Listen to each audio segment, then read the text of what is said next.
A peça Ninguém, de João Leite Ribeiro, estreou no Teatro Centro da Terra, em São Paulo, e já foi representada também em outros lugares, e é baseada no seu livro Memórias de um Estoico, onde ele vai trabalhar a sua história de vida, suas leituras.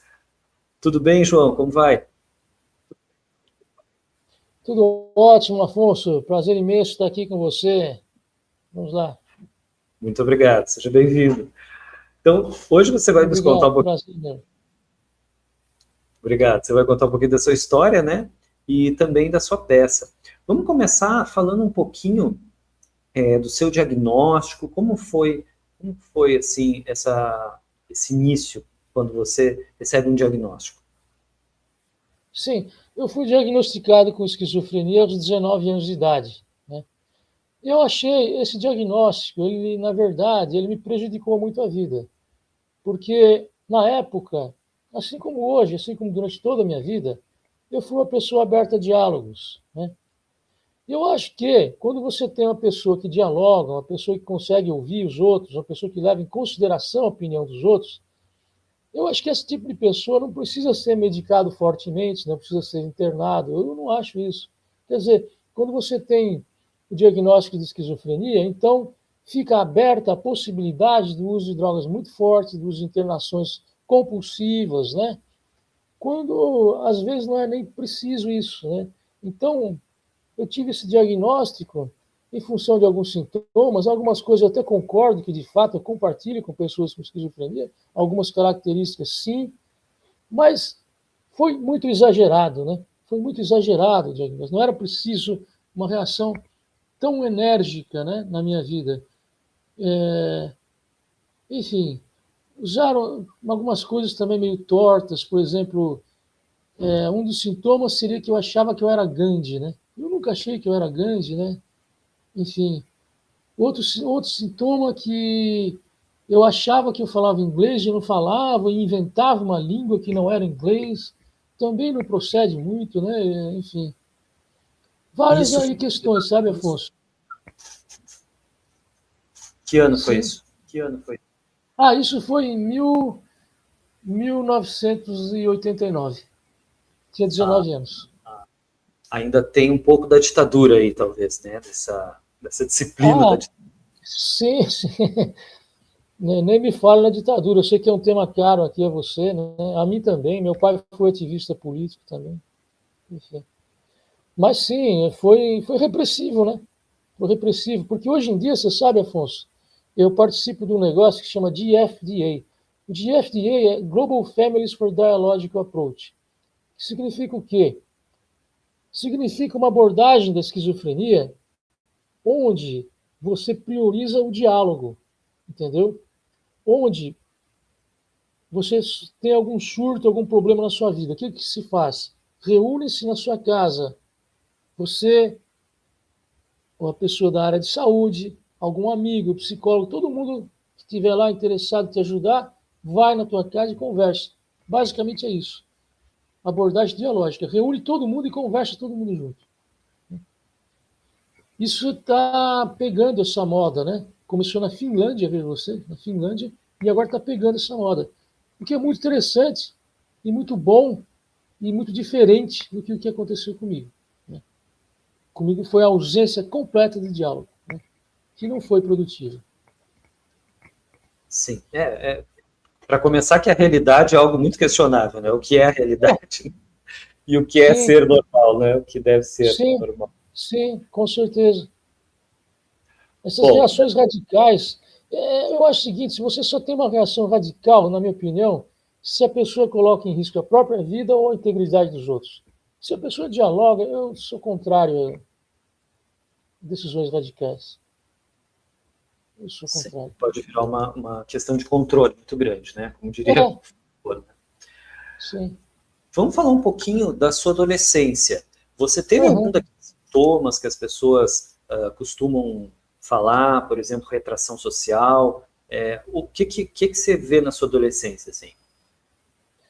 Na minha adolescência, eu era um pouco isolado, né? Eu era um pouco isolado. Eu sentava lá no fundo da classe, não conversava muito, né? Eu tinha um pouco de um isolamento. Mas nada tão absurdo também. minha adolescência, é interessante saber o seguinte, ela foi permeada por uma história de amor, né? Porque aos 15 anos de idade eu me declarei para uma menina, né, da classe. É claro que ela não podia namorar comigo tão rápido assim, só porque eu cheguei e falei, não ia namorar comigo, né? Mas eu achei o seguinte, né? Talvez ela mude de ideia, né? E aí ficou na minha cabeça, Afonso, esse talvez ela mude de ideia, né? Talvez ela mude de ideia. A cada dia vinha isso. Cara, foram 3 anos quase. Talvez ela mude de ideia. Foram quase 3 anos nessa expectativa, talvez ela mude, né? Então, uma das coisas da minha adolescência foi essa história de amor que eu tive, né? Agora, eu não era o cara mais popular da escola, realmente não era, mas não era tão retraído assim. Eu conversava, eu tinha alguns amigos, eu conversava. Não era muito popular, não era muito participativo, eu geralmente ficava mais quieto durante as aulas, mas também tinha meus amigos, conseguia conversar com eles, né? Enfim. Na minha adolescência eu experimentei uma coisa muito interessante, Afonso, muito interessante. Eu estava na minha casa, né? Eu estava andando pelo jardinzinho da minha casa, pensativo, né? E aí eu entrei no meu quarto e eu tinha esquecido ali em cima da minha cama um livro, né? Que era a República de Platão. Eu peguei e comecei a ler o livro, a República, né?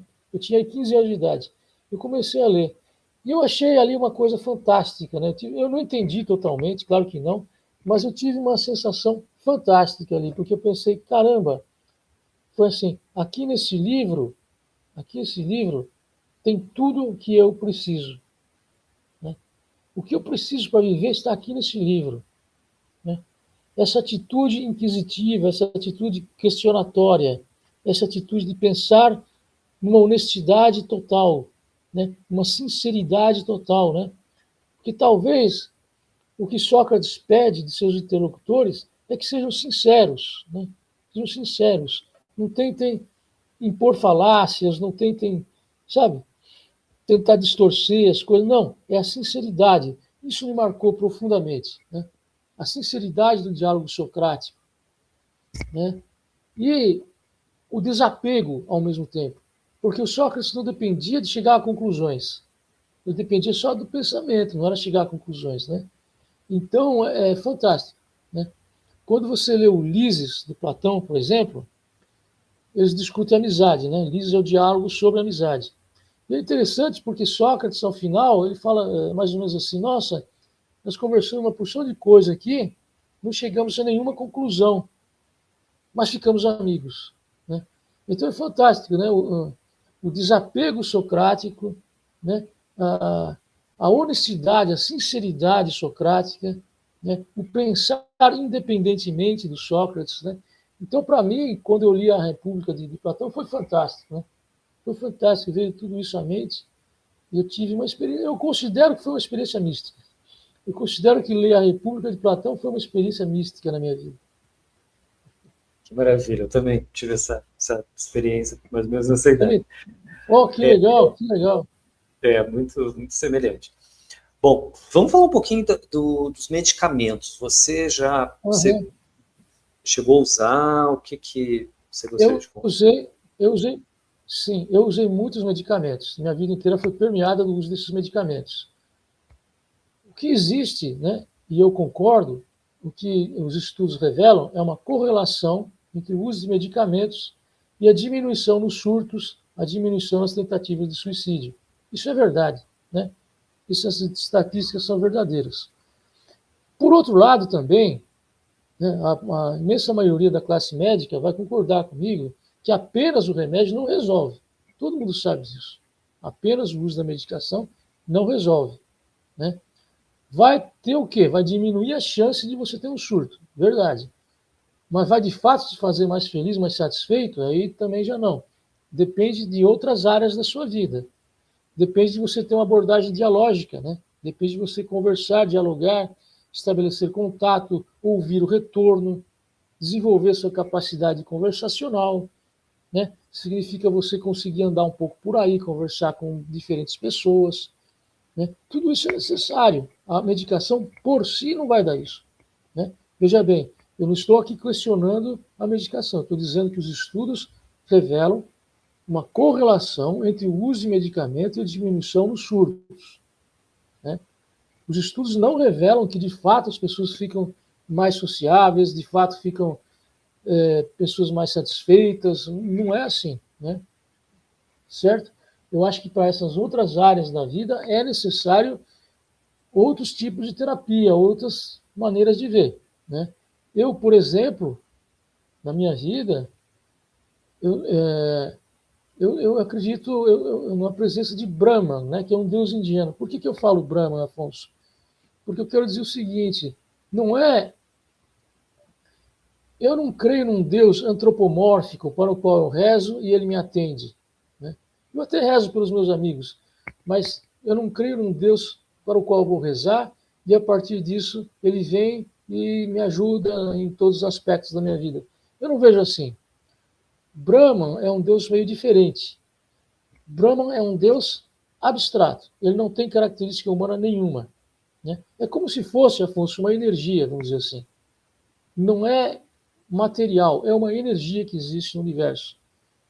E você, desenvolvendo um estilo de vida não agressivo, colaborativo, a tendência é que você consiga entrar em sintonia com essa energia de vida, né? Energia que permeia a minha vida, energia que me deixa mais confiante, energia que eu diria, Afonso, está hoje aqui comigo, agora que eu falo com você. É uma energia que me ajuda muito. Isso é fundamental na minha vida, né? Se fosse os remédios por si só, Afonso, possivelmente eu não tinha minha peça de teatro. Possivelmente eu não estaria hoje falando com você aqui, né? Eu fiz uso, faço uso, mas não é a única coisa, né? Tem que ter isso em mente. Os estudos não mostram que seja a única solução. Não é. Tá?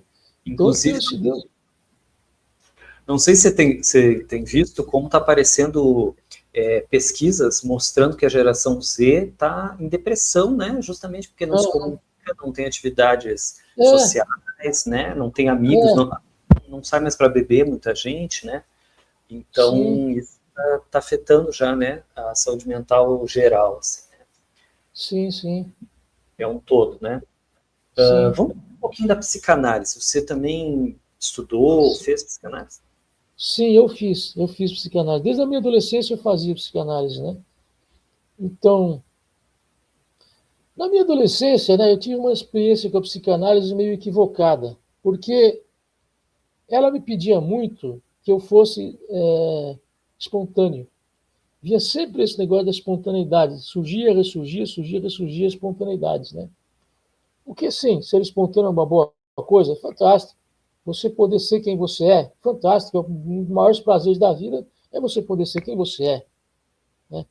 Mas eu ficava confuso com o discurso da minha analista, porque eu não entendia, por exemplo, se quando ela falava espontaneidade, significava espontaneidade dentro do consultório só, ou na minha vida como um todo.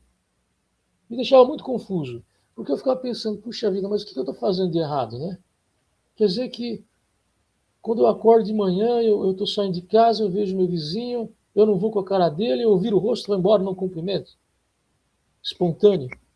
Significa que eu estou na minha escola, no colégio, achei desagradável o que o professor falou, eu xingo ele de volta, o que acontece, né? Eu fiquei confuso com a espontaneidade, né? Não fazia muito sentido para mim, não conseguia entender do que se tratava, afinal. Até porque ela usava algumas alegorias, né, que não faziam eco na minha mente. Ela falava, por exemplo, que se eu quisesse plantar bananeira na Praça da Sé, eu poderia. Eu falei, pô, mas como assim? Primeiro que eu nem sei plantar bananeira. Segundo que na Praça da Sé fazer isso aí, todo mundo vai achar esquisito. Como assim que não tem problema, né? Eu disse isso, não tem problema. Para mim havia problema, né? Era difícil entender isso. Essa espontaneidade que ela me pedia me parecia problemática, me parecia uma ausência de prudência na vida, né? Que não fazia muito sentido para mim, né? Enfim, e eu também, ao mesmo tempo, né, eu tinha uma atitude na vida racional também, muito em função do Sócrates, né? Sim. E a questão do desejo, a psicanálise fala muito no desejo também, né? Sim, a psicanálise fala muito no desejo, né? Você tem aquela falta, né? Aquela falta interior, aquela falta básica, né, de todo ser humano, e você tem desejos, quais muitas vezes você não consegue realizá-los plenamente, mas você vai encontrando, né, maneiras, né, de encontrar pessoas interessantes, de se envolver com essas pessoas, encontrar manifestações artísticas com as quais você concorde, manifestações políticas, né, regerar suas fantasias sexuais, né, essas coisas. Tudo isso a psicanálise fala, né, do desejo seu que pode ser satisfeito em certa medida, né? E a maioria das pessoas trabalha desse jeito. No meu caso, a psicanálise foi um pouco diferente, sabe, Afonso? Porque foi mais no sentido do não desejo. É gozado que surge na psicanálise é um apreço pelo não desejo, né? Você que é budista, você entende. O Buda falava, não deseje. Né? O Buda tinha essa ideia, essa frase, não deseje. Não deseje, talvez, que ele quisesse dizer, não deseje muito, né? Um pouco todo mundo deseja. Talvez o Buda se referisse a não desejar com muita intensidade, né? O resultado meu da psicanálise foi muito mais esse, Afonso. Foi não desejar com intensidade, né? Buscar ter satisfação na vida que eu tinha, né? Satisfação com o que eu tinha. Uma vez, inclusive, Afonso, eu consultei um chinês aqui em São Paulo, Liu Ximing, né? Espero que ainda esteja vivo, não sei se está, espero que esteja. Ele tem bastante diferença de idade comigo, talvez, infelizmente, já tenha falecido. Mas o Liu Ximing me atendeu muito bem, muito bem. Ele é acupunturista. E, como é típico de chinês, né, falou meio que laconicamente, né, não usou muitas palavras, e ele falou, olha, você tem satisfação, mas você não tem firmeza. Né? Foi um dos maiores diagnósticos que eu tive na vida. Esse diagnóstico dele, para dizer a verdade, Afonso, muito mais sentido tinha para mim do que aquele de esquizofrenia, que é uma coisa que você nem entende direito o que é. Mas quando ele falou, você tem satisfação, mas não tem firmeza, eu fiquei pensando, reverberando, é isso mesmo. Ele foi sincero, foi legal, falou e eu acredito que acertou no ponto. Sim, porque dá uma ordem, né? Talvez, né? Um esforço contínuo em alguma coisa, né? Para todos nós, né? Traz essa sensação. Vamos falar um pouquinho. Você disse que sua peça foi inspirada por pelo menos 2 livros, né? Um Sim. deles, o que você mesmo escreveu. Vamos falar um pouquinho dessas inspirações, por favor. Sim. Eu li um livro de um escritor inglês que chama Thomas Edward Lawrence. Né? Esse escritor, ele ficou famoso, ele ficou imortalizado num filme que fizeram sobre ele, chama Lawrence da Arábia. Né? É um filme da década de 60, que teve imenso alcance, né? A partir disso ele tem fama no mundo inteiro. E eu li esse livro dele que se chama Os Sete Pilares da Sabedoria. Né? E, de novo, né, o que marca esse livro? Eu acho que talvez a grande marca desse livro seja a sinceridade. Né? É impressionante como ele é sincero no livro. Né? Porque ele revela, por exemplo, é muito interessante, ele revela uma coisa que ele inventa, é interessante isso, ele inventa coisas. Né? Quando ele narra o passado dele, às vezes, quando ele está conversando com alguém, por exemplo, às vezes ele começa a narrar coisas do passado que nunca aconteceram. É interessante, ele fantasia, quase que um diagnóstico também. Se fosse um médico chato, ia diagnosticar com isso aí. Ele tem muitos aspectos, ele fantasia. Né? São coisas que nunca aconteceram, ele fantasia, né? E gozado porque ele põe no livro isso aí. Eu achei muito interessante. Uma pessoa que não tem inibição de colocar no livro que às vezes ela fantasia sobre sua vida, né? E cria coisas que nunca aconteceram. Eu achei de uma sinceridade impressionante, né? E ele, inclusive, em outros lances do livro, inclusive, ele conta que às vezes ele perdeu o controle mesmo, ele foi violento ele mesmo, ele conta isso, né? Momentos que ele perdeu o controle, agiu com violência desnecessária, né? Ele é muito sincero quanto aos árabes, né? Muito sincero, ele admira os árabes, ele admira o Alcorão, mas ao mesmo tempo ele vê problemas nos árabes, ele não faz uma defesa dos árabes 100%, ele vê problemas também, né? Ele não vai fechar, ele faz um discurso anticolonialista, às vezes, Mas outras vezes ele faz um discurso onde ele acredita nos ingleses também, como um povo, bom povo também, né? Então, muito sincero, né? É muito sincero. E uma pena, né?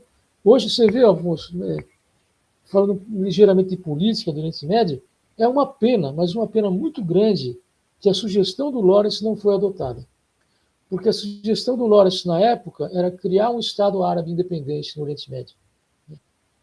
Ele era muito favorável a isso, ele inclusive achava que isso seria melhor para a própria Inglaterra, né? A criação do Estado árabe independente seria melhor até para a Inglaterra, né? Não foi o que aconteceu. Resultado, você tem um caos no Oriente Médio até hoje. O Oriente Médio é conflito atrás de conflito, é guerra atrás de guerra o tempo inteiro. Eu acho que se tivesse seguido o conselho dele lá atrás, de fazer um Estado árabe independente único no Oriente Médio, talvez não se tivesse a situação tão horrorosa que se tem hoje. Talvez não se tivesse. Era a ideia dele, ele achava que era o melhor, mas aí os políticos ingleses e franceses, nos bastidores, né, demoliram essa ideia e dividiram o Oriente Médio. Né? É o famoso Tratado Sykes-Picot, onde foi dividido o Oriente Médio entre França e Inglaterra, totalmente dividido. Né? Que foi talvez uma tragédia para o Oriente Médio, falando inclusive Lawrence para os termos atuais, né? Lawrence adaptado aos termos atuais. Talvez não se tivesse. Ele, inclusive, brevemente, na época falou, olha, essa família saudita, eles vão acabar pegando o poder na Arábia Saudita e vocês vão ver como eles vão ser terríveis lá. Né? Dito e feito. Né? Dito e feito. Enfim, falei um pouco de política aí, né, Afonso? Não, mas a gente sabe que daí é a origem, né? E sem falar desse belíssimo filme, né? Lawrence da Arábia, merece ser visto, né? Sim, merece. Oscars, né? Merece. Peter O'Toole, grande ator, o Peter O'Toole, que faz o Lawrence. Admiro muito, fantástico ator. Pois é. Histórico. A gente está falando dos livros que te influenciaram, né? E também tem o seu livro, né? Quando que você publicou? Como é que foi? Sim, o meu livro eu publiquei uns 10 anos atrás. Chama-se Memórias de um Estoico, né? É uma narrativa da minha vida e uma coletânea, as duas coisas, né? Uma narrativa do que eu fiz, passei na minha vida, e uma coletânea de escritos, né? Uma coletânea de produções que eu tive durante a vida. Vários poemas, né? Pequenos contos, né? Que eu reuni essa coletânea no meu livro. E é interessante porque eu compartilho uma coisa com o livro do Lawrence, que é o seguinte, eu não tenho muito um personagem central fechado. É assim, vamos supor, Afonso, você sabe, por exemplo, Dom Casmurro do Machado, né? O Bentinho tem certas características, né? Por exemplo, ele é ciumento. O Bentinho é ciumento, é uma característica, né? E tem outras também, né? Não vou me aprofundar. Mas, de um modo geral, né? Tem os personagens dos livros, os personagens centrais, sobretudo, os escritores, geralmente, eles dão vários adjetivos, várias descrições a esses personagens, né? E o que eu acho interessante é que, tanto no meu livro quanto no livro do Lawrence também, nunca se fecha o personagem. Né? Você não tem no meu livro, eu sou isso, ou aquilo. Eu sou esquizofrênico. Não. Eu sou um poeta. Também não. Às vezes escrevo alguma coisa. Eu sou um ativista político. Não, às vezes falo do assunto, mas não sou um ativista político. Né? Entendeu? Então, o personagem central, ele nunca se fecha. Né? É um personagem... Por isso que eu titulo Ninguém da peça. Ninguém por causa disso, Afonso.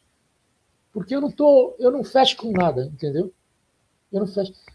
Tem, inclusive, um paralelo, né? Que os budistas do Japão, né, o Zen budismo, alguns falam o seguinte, eles falam, eu não acredito nem no Buda. Né? Quer dizer, ele não se identifica nem com o próprio Buda, né? Mesmo sendo budista, nem com o próprio Buda ele se identifica.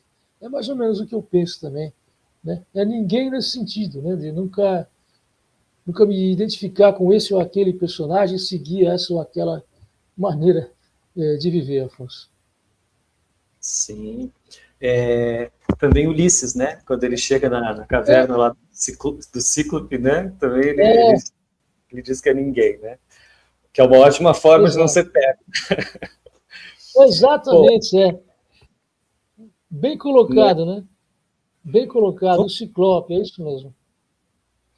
Vamos falar um pouquinho dessa sua aproximação com o estoicismo, com a filosofia indiana. Como que começou?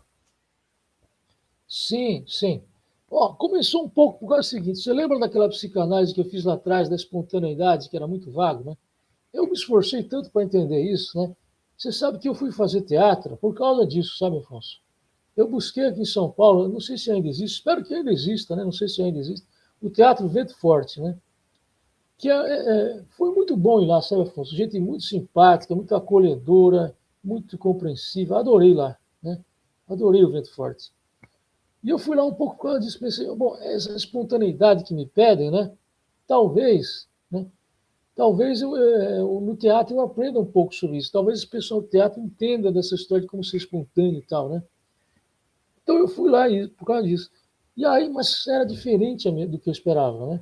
Porque a gente ia fazer uma peça, né, no final do ano, e durante o ano havia ensaios. Então, você não ia fazer, jamais que você ia subir no palco e falar o que tivesse a cabeça, né? Não tinha nada a ver com isso. Ao contrário, ia ser 200 ensaios para você memorizar o que você vai fazer, bem memorizado, e aí que você ia participar, né?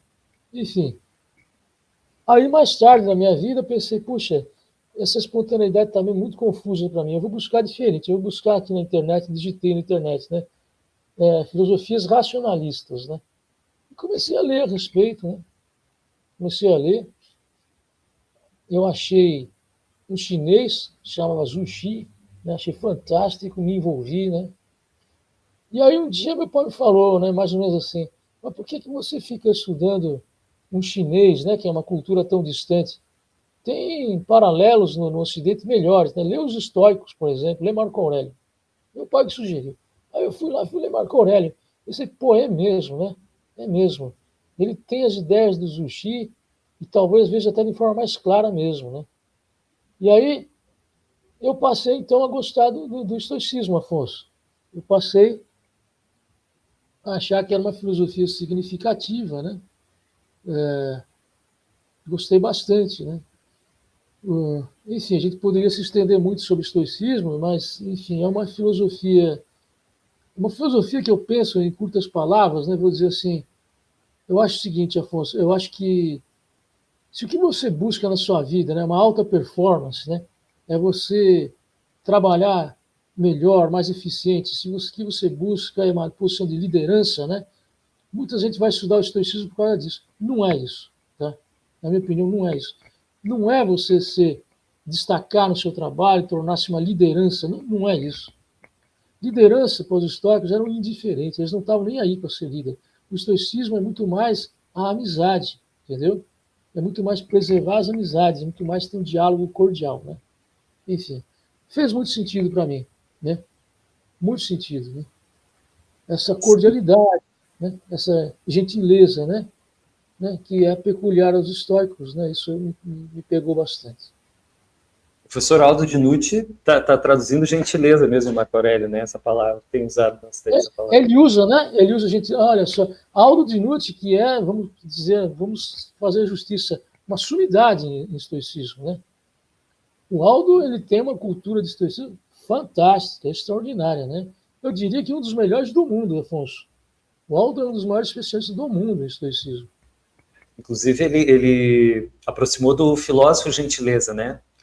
aqui, aqui do Rio de Janeiro, né? Vamos falar um pouquinho, então, você apresentou a peça, né, nesse teatro, em vários locais, também é legal que os locais são diferentes também, né, uma coisa bem moderna, assim. Fala um pouquinho, então, da confecção e da apresentação.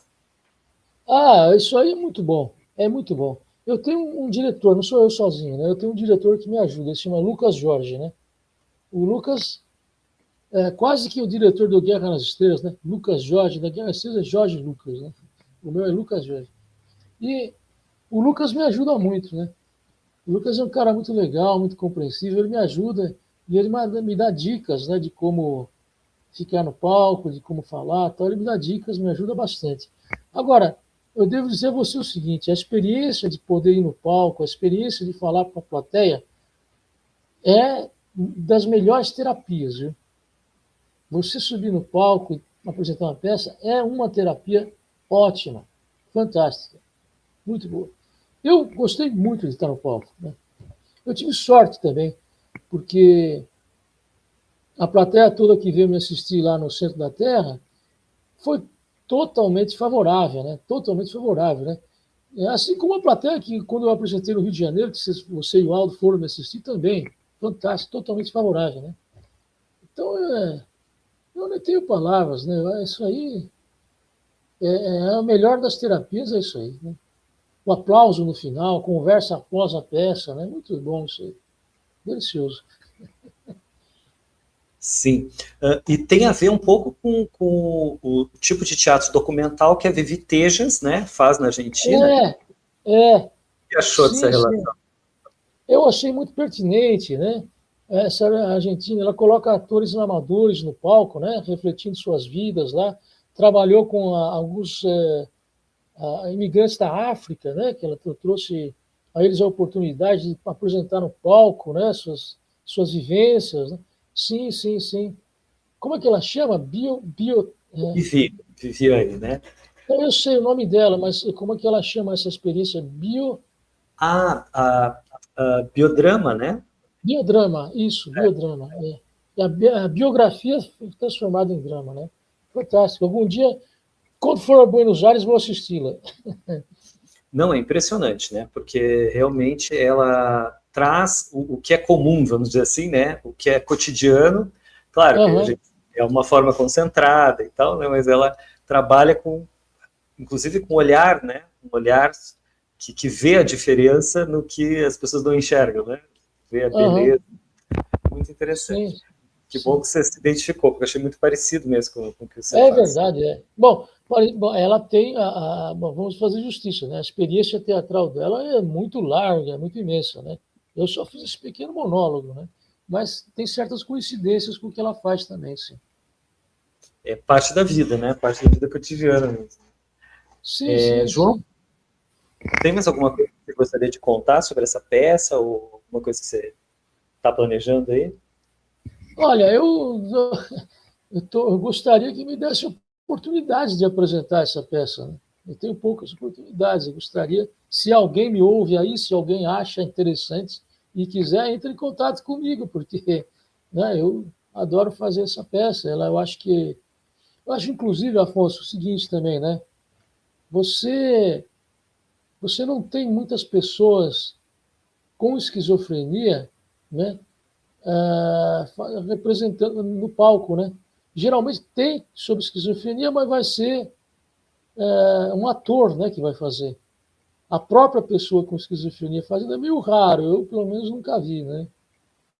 Então eu acho interessante você dar voz, né? Porque uma coisa a pensar também, Afonso, é o seguinte, é o silenciamento, sabe? O silenciamento. Né? As pessoas com esquizofrenia, elas são muito silenciadas, Afonso. Já não seguir as outras. Porque a pessoa com esquizofrenia, Afonso, é chato, é criança, é agressivo, ninguém aguenta, né? Então, acaba relegado, interna isso aí, deixa ela quieto, sabe? E assim, a pessoa fica silenciada, né? Já não tem valor, tua palavra já não tem valor, né? Entendeu? Durante a minha vida, eu falava muito, eu gostaria de tomar tal remédio, era um outro remédio diferente do que eu estava tomando. Eu não vou falar os nomes. Tal remédio eu gostaria de tomar. Nunca me ouviam, né? Passou mais de 20 anos até eu poder tomar o remédio que eu achava que me ajudava. Né? E me ajuda. Hoje eu tomo e me ajuda.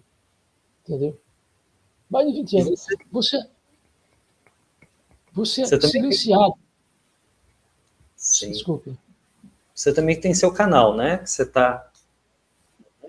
coloca bastante. Tenho o meu canal do YouTube. João Leite Ribeiro 2283, né?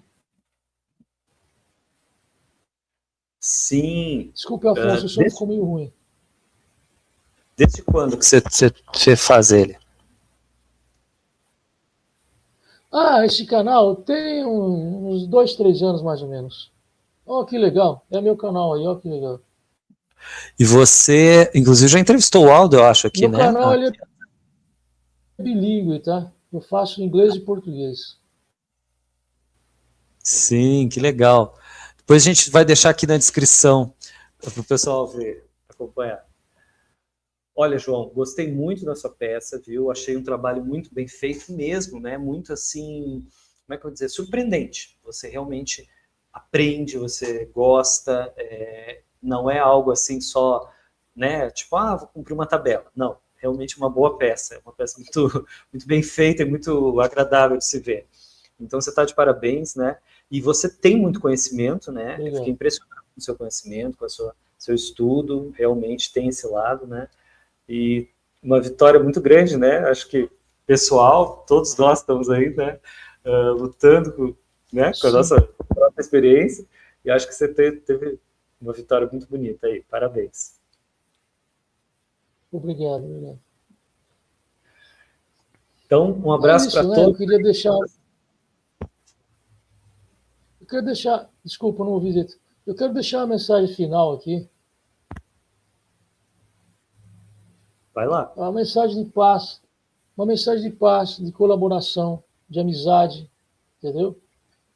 Das pessoas que estudam o estoicismo e buscam ali um serviço militar, uma busca de ser mais capazes, mais liderantes, esse não é o caminho. Tá? É um caminho, se você quiser traçar esse caminho, trace. Mas esse não é o caminho dos estoicos, esse não é o caminho dos filósofos indianos. O caminho dos estoicos é uma filosofia de amor também, de compreensão, de ouvir, ter compaixão pela opinião dos outros, né? Ser inclusivo. Tudo isso está no estoicismo, está no hinduísmo, está no Buda. Né? E vamos fazer juntos um mundo melhor, de maior compreensão. Essa aqui é a minha tese aqui. Boa para mim, boa para quem tem esquizofrenia, boa para todo mundo. Um mundo de maior compreensão. Colmeia, né? Como diria o Marco Aurélio, né? O que é bom para a colmeia é bom para a abelha. Exato, exato. O estoicismo é muito isso. Não é individualista, é a colmeia, bem falado. Um prazer, então, falar com você. Te agradeço muito, viu? Até a próxima. Prazer foi meu, moço. Prazer foi meu, Afonso. Obrigado, hein? Abraço. Um grande abraço.